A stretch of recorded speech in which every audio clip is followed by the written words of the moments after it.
भाऊबीजेनिमित्त ठाकरे बंधू पुन्हा एकदा एकत्र. राज यांची बहीण जयवंती यांच्याकडून राज आणि उद्धव ठाकरेंना औक्षण. उर्वशी ठाकरेंनी अमित, आदित्य आणि तेजस ठाकरेंना ओवाळले. मुंबईमध्ये 100% युती होणार. मुख्यमंत्री फडणवीसांचा पुनरुच्चार. मुंबई महानगर परिसरामध्ये मात्र सगळीकडे युती शक्य नसल्याचं स्पष्ट.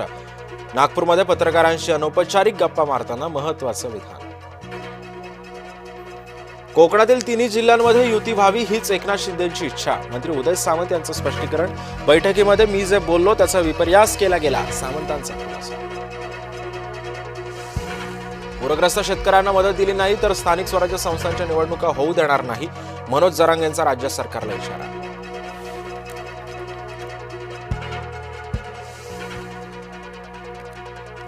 बिहार निवडणुकीच्या पार्श्वभूमीवर मोठी घडामोड. तेजस्वी यादव मुख्यमंत्री पदाचे उमेदवार घोषित. आरजेडीकडून काँग्रेसची मात्र पुन्हा उपेक्षा. शनिवार वाड्यामधील वादामध्ये ठाकरे गटाची उडी. ठाकरे गटाकडून नानासाहेब पेशव्यांच्या समाधीस्थळाची साफसफाई. राष्ट्रपती द्रौपदी मुर्मू शबरीमालाच्या अय्यप्पा मंदिरामध्ये. मुर्मू ठरल्या अय्यप्पा मंदिरामध्ये जाणाऱ्या पहिला महिला राष्ट्रपती. अय्यप्पा मंदिरामध्ये महिलांवरील प्रवेशाचे निर्बंध नाही.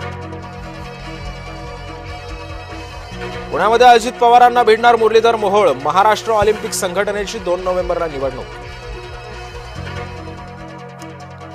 अमिताभ बच्चन यांच्या जावयानं जुहू भागामध्ये घेतला 28 कोटींचा फ्लॅट. 3,500 चौरस फुटांच्या घरासाठी भरली तब्बल 1,70,00,000ची स्टॅम्प ड्युटी.